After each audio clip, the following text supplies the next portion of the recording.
My name is Margaret Hale. I'm 71 years old, a widow, and I live alone in a quiet apartment just outside Harrisburg, Pennsylvania. At least, that was who I thought I was before my phone rang at 2:07. I had been asleep, wrapped in one of those rare, gentle dreams where my late husband was still alive. In the dream, Tom stood in our old kitchen, pouring coffee into 2 chipped mugs, humming softly like he used to on Sunday mornings. I could almost smell the coffee.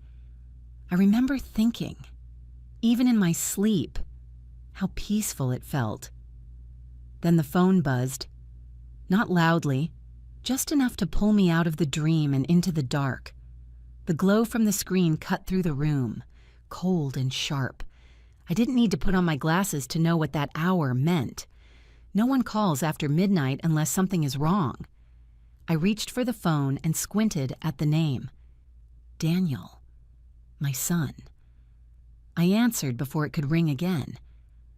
Mom, he said immediately, his voice tight and rushed. I need you to listen to me. Don't ask questions yet. I sat up, the mattress creaking beneath my weight, the dream fading completely. What's going on? I asked. Our card got declined at the hotel, he said. We're at the front desk right now. They won't let us leave. Lauren is losing it. I waited, expecting an explanation, a mistake, some detail that made sense. Instead, he kept talking. This place is serious. They're talking about security, maybe even the police. I need you to wire $9,000 right now so we can settle it. $9,000. I stared at the wall across from my bed, at the faint crack running near the ceiling that I'd learned to ignore over the years. Mom, he said again, sharper now. Are you there? I was there. I had always been there. But as I listened to my son breathe on the other end of the line, something unfamiliar settled into my chest. He wasn't scared, he was certain that I would fix this, certain that I always would. And for the first time in a very long life, I wondered why. After we hung up, I didn't move right away. I stayed sitting on the edge of my bed, the phone still warm in my hand, the room quiet except for the low hum of the refrigerator drifting in from the kitchen. Outside my window, the streetlights cast pale circles on the wet pavement. A car passed somewhere in the distance, slow and unhurried, as if the world itself hadn't noticed that something inside me had shifted. Normally, a call like that would have sent me straight into motion. I would have swung my legs onto the floor, opened my laptop, logged into my bank account, and started moving money around before my coffee even finished brewing. I had done it so many times that my fingers knew the routine better than my mind did. Panic, calculation, compliance. That was the order of things. But this time, none of that happened. I sat there, staring at the faint crack in the wall above my dresser, the one that appeared years ago and never quite grew large enough to justify the expense of fixing it. I remember thinking, with surprising clarity, that I had learned to live around small breaks, in walls, in appliances, in relationships. I lay back down, though sleep refused to return. My thoughts drifted, not toward the hotel or the money, but backward through moments I usually brushed aside. I saw Daniel at 12 years old, standing in the living room after his father's funeral, telling me he would take care of me now. I saw him at 30, smiling nervously as he asked if I could help just this once with the wedding deposit. I saw myself at every age, nodding before he even finished speaking. By the time morning light crept through the blinds, I felt hollow and strangely alert. I made coffee and toast, the same simple breakfast I'd eaten most days since Tom died. I didn't turn on the television. I didn't check my phone. I sat at the table and listened to the quiet of the apartment, noticing things I usually ignored. The uneven tick of the wall clock, the faint whistle of air through the window frame, the sound of my own breathing. It was then that another thought surfaced, slow and unwelcome. Daniel hadn't asked me how I was. He hadn't asked if I could afford to send that kind of money in the middle of the night. He hadn't even asked if it was possible. He had told me what he needed and waited, confident that I would do what I always did. Late that morning, my phone rang again.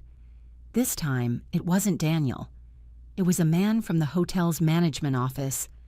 His voice was calm, professional, practiced. He explained that there had been an issue with the account, that my son and his wife were unable to close out their stay, that I had been listed as a financial contact.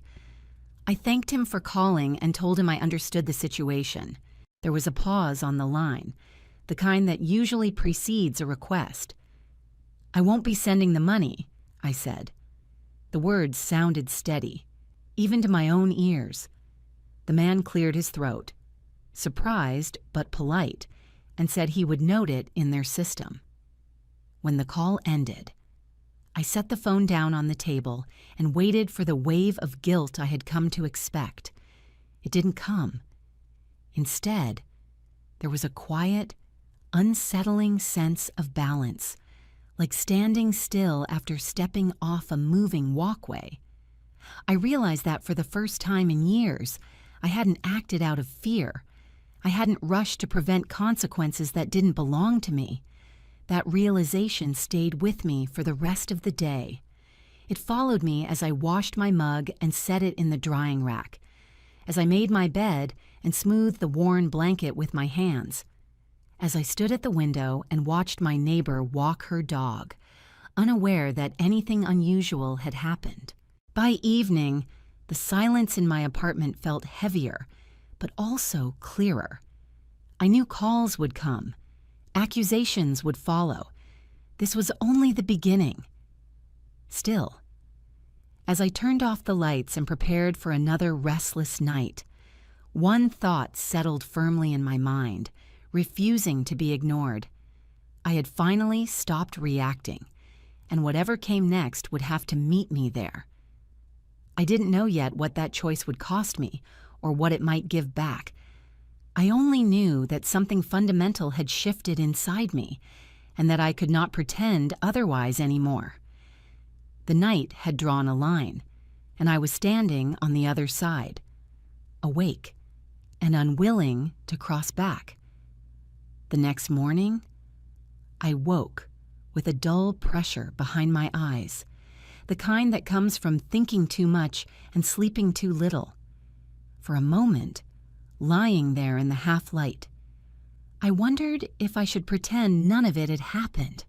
I could still fix things. I could still make a call, send the money, smooth everything over like I always had. That thought lingered just long enough to remind me why I couldn't. I moved slowly through my morning routine, noticing how careful I had become with everything in my life. I rinsed my mug instead of using a clean one. I folded the same cardigan I wore almost every day and placed it back on the chair instead of hanging it up. These were small habits, built quietly over years, habits of someone who learned not to waste, not to want too much. After breakfast, I pulled the plastic storage bin from under my bed. The lid resisted at first, warped slightly with age, and I had to press my palm against it before it finally gave way. Inside were folders, envelopes, loose sheets of paper that smelled faintly of dust and time. I hadn't planned to open it that day. I had only meant to check one thing, but once I started, I couldn't stop. I sat on the edge of the bed and spread the papers out beside me. Each one carried a date, a number, a purpose that had seemed reasonable at the time. I remembered the tone of Daniel's voice with each request, always urgent, always confident, never cruel, but never hesitant either. I added the numbers slowly, careful not to rush. I checked them twice, then a third time, because I didn't trust my own eyes. When I reached the final total, I felt my throat tighten. Not because I was shocked, because part of me had always known. The money had come from everywhere. From the savings Tom and I had built together, from the pension I relied on, from small sacrifices I never named as sacrifices, because calling them that would have meant admitting they hurt. I sat there for a long time, papers spread around me like evidence in a trial I had postponed for years. By midday, my phone began to ring again. Daniel first. I let it go to voicemail. Then Lauren. Then a number I didn't recognize, which turned out to be her mother. Their messages piled up, each one sharper than the last. Words like abandonment and betrayal floated through the room, heavy and accusatory. When Daniel finally showed up at my door that afternoon, his face was flushed, his movements tight with anger. He didn't wait to be invited in. He stepped past me and stood in the middle of my living room, looking around as if he were seeing it for the first time. "How could you do this?" he demanded. "Do you have any idea what we went through?" I didn't answer right away. I walked back to the bedroom, picked up the stack of papers, and brought them out with me. I placed them on the coffee table between us and sat down. "This is what I've been doing for 15 years, I said quietly. He stared at the documents, confusion slowly replacing anger. I watched his face change as the reality settled in, as the numbers stopped being abstract and became something heavier. I told him the total. For the first time since he was a child, Daniel didn't argue. He sank onto the couch, elbows on his knees, staring at the floor. "I didn't know it was that much," he said finally. "I know," I replied. "You never asked." There was a long silence between us, thick and uncomfortable. I felt the familiar urge to fill it, to reassure him, to soften what I'd just said. Instead, I stayed quiet. Being needed had given me purpose after Tom died. It had filled the empty spaces. But sitting there, looking at my grown son surrounded by the cost of my silence, I understood something I had avoided for years. Being needed had kept me busy. Being loved should have made me visible. When Daniel left, he didn't slam the door. He walked out slowly, as if carrying something unfamiliar and heavy with him. I stayed seated long after he was gone, listening to the echo of his footsteps fade down the hallway. That night, as I turned off the lights, I realized the hardest part wasn't losing their approval. It was accepting how long I had taught them to expect my sacrifice. And once I saw that clearly, I knew there was no way back to who I had been before.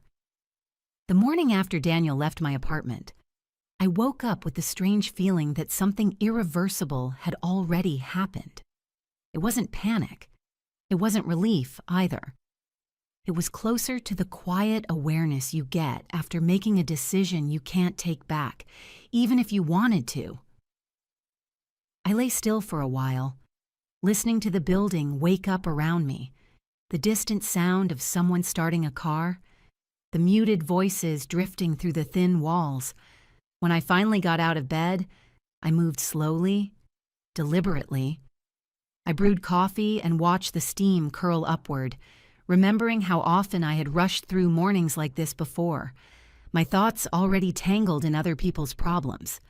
That sense of urgency was gone. In its place was something unfamiliar and fragile, like balance. My phone lay on the kitchen table, face down. I knew there were messages waiting. I could almost hear Daniel's frustration in my head, Lauren's sharper edge layered on top of it. For years, those voices had guided my actions more than my own. That morning, I let the phone stay silent. Instead, I picked up the landline and called my bank. The woman who answered sounded young but professional. She asked me to verify my identity, then pulled up my account. I told her I wanted to cancel the secondary card linked to my son's name and stop the automatic transfers I'd set up years ago. She paused, just long enough to make me brace myself. "Are you sure?" she asked. Gently. Yes, I said. My voice didn't shake. I'm sure. When the call ended, I stayed seated at the table, my hands folded in front of me. I waited for the guilt I'd been warned about, the crushing sense that I had done something unforgivable. What arrived instead was a cautious calm, the kind that settles in after a long-held tension finally releases. That afternoon, I opened my laptop. It took a moment to load, the screen flickering before stabilizing. I typed slowly, as though the words themselves might disappear if I moved too quickly. Sedona, Arizona. The photos filled the screen, red rock formations glowing beneath an endless sky. I remembered showing similar pictures to Tom years ago, back when we talked about all the places we'd go someday. Someday it always felt far away, safely out of reach. I clicked through the details, reading about quiet trails, small group tours, mornings that began with light instead of obligation. When I reached the payment page, my hand hovered over the mouse. Old instinct stirred, whispering that I should wait, that something might come up, that someone might need me. I thought of Daniel's voice at 2 a.m, not frightened, certain. I clicked confirm. The confirmation email arrived almost immediately. 10 days, 1 name, mine. I closed the laptop and pressed my palms flat against the table, breathing until the tightness in my chest eased.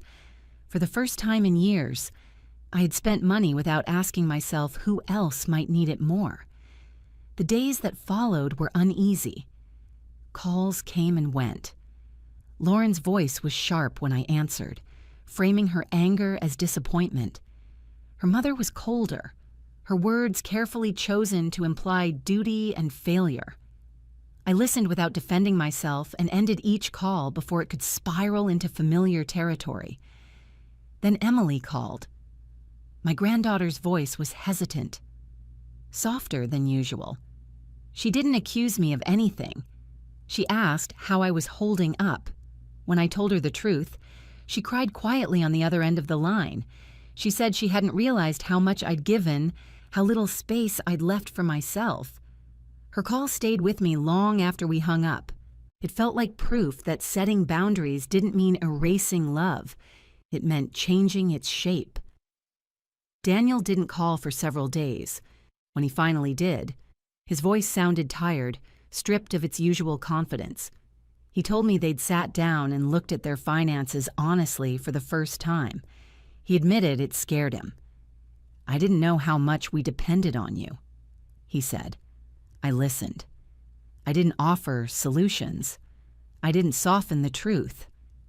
That evening, I pulled an old suitcase from the closet and set it on the bed. I folded clothes carefully, choosing comfort over appearance. I placed my worn walking shoes inside, then paused and took them back out. The next day, I bought a new pair. They fit well. They felt steady beneath my feet, standing in the store, holding the box.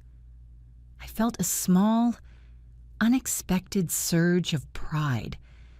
For the first time in decades, I wasn't preparing to support someone else's life. I was preparing to step into my own, and even though the path ahead still felt uncertain, I knew one thing with absolute clarity. I was done shrinking to make room for everyone else. I left for Sedona on a quiet Tuesday morning, carrying one suitcase and a calm I didn't quite trust yet. The airport felt smaller than I remembered, less frantic, as if it matched the pace I was finally allowing myself to keep. I moved through security slowly, not because I had to, but because no one was rushing me anymore. No one was waiting for an answer. No one was counting on me to fix anything. That absence felt strange, but it also felt earned. The desert air met me the moment I stepped outside. It was dry and warm, carrying a stillness that made my chest expand.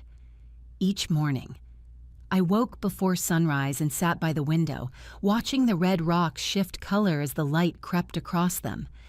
I walked the trails at my own pace, stopping when my knees asked me to, resting without guilt. For years, rest had felt like a failure. Here, it felt like listening. I ate alone without distraction, savoring meals instead of rushing through them. I noticed how quiet my thoughts had become without the constant background noise of other people's expectations. At night, I slept deeply. My phone left across the room, silent and forgotten. No buzzing, no sudden jolts awake, just darkness and rest. Halfway through the trip, Daniel called. I answered without the knot of dread I had grown used to. His voice sounded different, softer, stripped of urgency. He didn't ask for money. He didn't hint at a problem. He asked how I was feeling, what I had seen, whether the trip was what I'd hoped for. "I didn't realize how much space you never had," he said quietly. "Not until you took it." After we hung up, I sat on a bench overlooking the canyon and let the wind move through me. I didn't feel triumphant or vindicated. I felt steady, grounded, like someone who had finally stopped bracing for impact. When I returned home, the apartment greeted me with familiar sounds. The refrigerator hummed. The floor creaked in the same places. The worn armchair by the window waited exactly where I'd left it. Nothing had changed, and yet everything had. I unpacked slowly, placing my clothes back into the closet, lining up my shoes by the door. The space no longer felt like something I endured. It felt chosen. A few days later, Daniel came by alone. He stood in the doorway longer than necessary, uncertain, as if he weren't sure of his place anymore. I stepped aside and let him in. We sat at the kitchen table with coffee growing cold between us, the silence careful, but not hostile. "I'm trying to do things differently," he said. "I don't expect you to fix things anymore." "I don't want to," I replied. There was no argument, no dramatic apology, just a quiet understanding that something fundamental had shifted. I was no longer the safety net beneath his life. I was his mother again, a person, not a resource. That distinction mattered more than any amount of money ever had. Lauren didn't come with him. She wasn't ready. I understood that, too. Change unsettles people who benefited from the old arrangement. I wished her well without bending myself back into shape to make things easier. Emily visited the following weekend. She brought pastries and laughter and the kind of warmth that fills a room without demanding anything in return. We talked about her classes, her plans, the places she wanted to see someday. When she hugged me goodbye, she whispered that she was proud of me. That single sentence stayed with me longer than any accusation ever had. Life didn't transform overnight. There were still quiet evenings when old habits tugged at me, when my instinct was to overextend, to smooth things over, to offer more than was asked. But now, when my phone rang, I chose whether to answer. When requests came, I weighed them against my own well-being. That simple pause changed everything. Some nights, I sit by the window and think about that call at 2:07, ma'am, the certainty in Daniel's voice, the assumption that I would comply without question. That call didn't break my family. It broke a pattern I had been reinforcing for years without realizing it. I am still a mother. I am still a grandmother. I still love deeply. But I no longer confuse sacrifice with love or obligation with connection. I understand now that love given freely requires choice, not pressure. The world didn't collapse when I stopped paying. It adjusted. My family adjusted. And most importantly, I adjusted. What remained after all the noise faded wasn't loneliness. It was clarity. It was the quiet dignity of knowing my worth and honoring it. It was the realization that my life did not exist solely to support others, but to be lived fully, thoughtfully, and with care. That is what remained. Sometimes I catch myself smiling at small things now. The way sunlight settles on the floor in the afternoon. The sound of my own footsteps moving through my apartment without hurry. These moments used to pass unnoticed, buried beneath worry and obligation. Now they feel like quiet confirmations that I made the right choice. I don't know what the future will bring, and I don't pretend that everything is fixed forever. But I know this much with certainty. I no longer live on standby for someone else's life. I am present in my own, and for the first time in many years, that feels like enough.